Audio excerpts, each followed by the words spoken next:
Alright, welcome back to another Dolphin Computer Service video. Today we're going to be doing a user requested video about range extenders, Wi-Fi range extenders to be specific. And like I posted on the comment, um, you know, Wi-Fi range extenders are a good and cheap way of extending Wi-Fi signal to areas in your house that don't have signal or are very poor signal.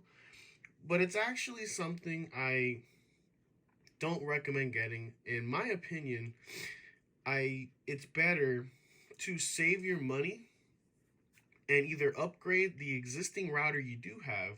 Like if you have a small house or an apartment or a studio, something like that, upgrading to a more powerful or newer Wi-Fi router will probably fix your problems.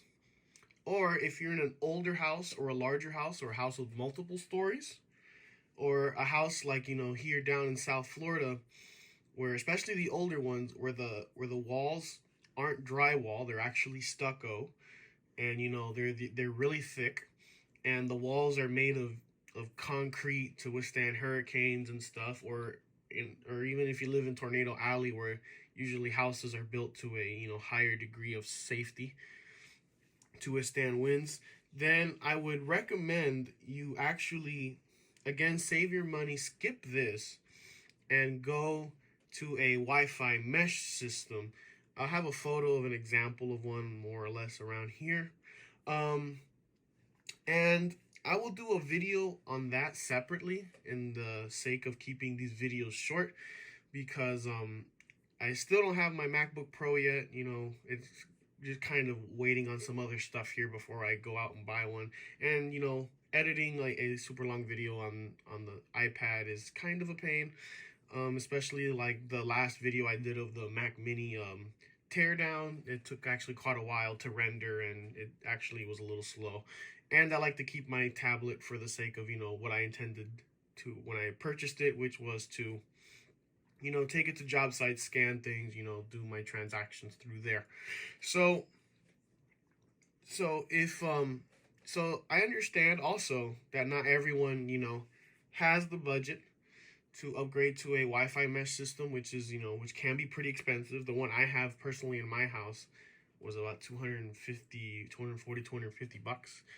But it's a worthy investment, and I also understand that sometimes, you just need something right now to fix an issue. So if you do have to pick up one, get a name brand one. Here's a TP link. These are both mine actually, and this is why and it's because of these two why I don't recommend you get one, because a lot of times they cause problems, or they either don't really solve what you need. But anyway, let's continue on.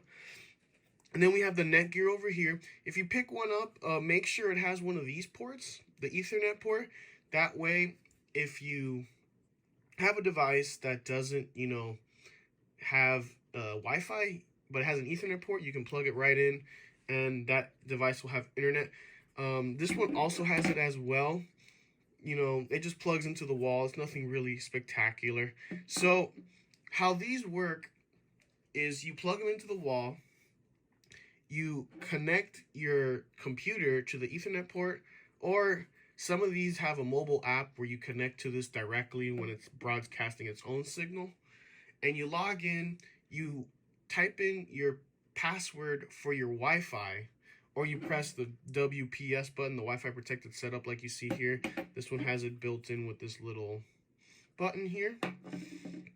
And once you sign in, it'll then take over that name. Like, let's say for the sake of argument, let's say the Wi-Fi is Dolphin Computer Service from the main router, and I plug this in, I set it up. It'll then copy the SSID and then just rebroadcast it. So what it's doing is, if I have my phone in, like, let's say the corner of my house, and that corner has no signal,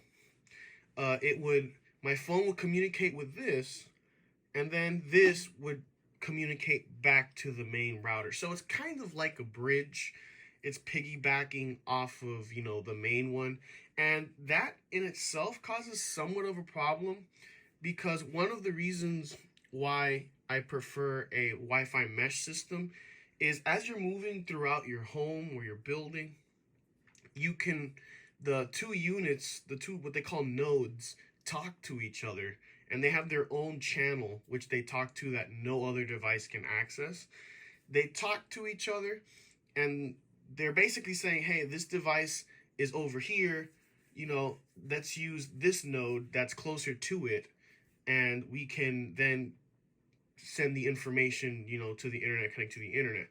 Um, these this and the router don't communicate with each other in that way. So even though you're standing next to your main router, your phone or your device might still be connected to this and thus get a weaker signal anyway.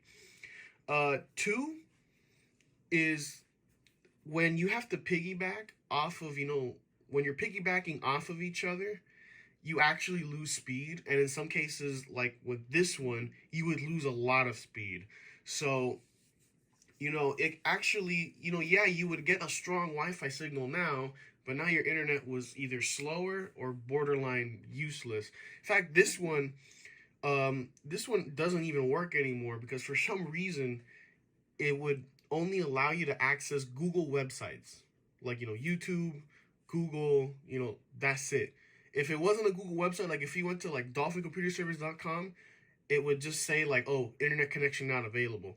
And you would have to reset it with the little button down there every time in order to get back to, the other websites you would use. And so then I got this one, and this one actually still works.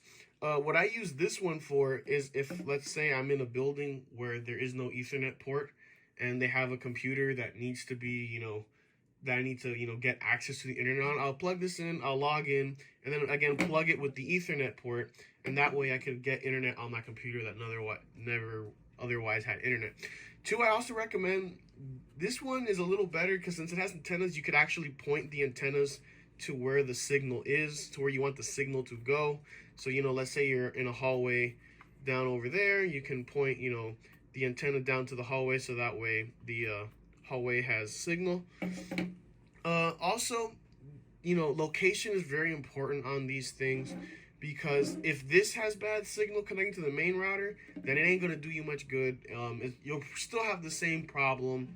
And two, a lot of phones, even though they're copying the same SSID, a lot of phones or tablets or devices will still recognize the fact that these are two separate things, and thus act and treat them as two separate networks. So if you're trying to, connect to your printer, and it keeps saying printer offline, it's probably because this is the printer's thinking this is one network, and your phone thinks this is another network, and they're not on the same network, and thus they'll have conflicting, communication and communicating issues.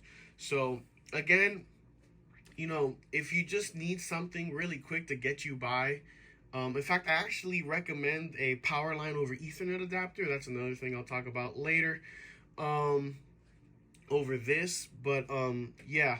So also, again, with location, usually outlets are lower to the floor than they are closer to the ceiling. And Wi-Fi, believe it or not, likes to be up high, because it's easier for the signal to float down to you than to bounce off of walls and floors to finally reach you. So I'll talk about that, again in the Wi-Fi mesh system, when that video comes out, which will be after this one, which is my intention at least. But yeah. So again, if you do have to pick them up, make sure it has the Ethernet port, for just in case if you need it. And get a name brand one. Don't get some Amazon, knockoff one. And read the reviews, even for the name brand one, just in case. This one is okay. Don't get this TP-Link one. That one is absolutely terrible. But these Netgear ones are okay. I would let it slide. But yeah, just get a name brand one and read the reviews, and just keep an eye on it, and eventually get yourself an actually good Wi-Fi mesh system, or a good router that can cover your needs. Thank you very much for watching this video. Hope you all learned something today.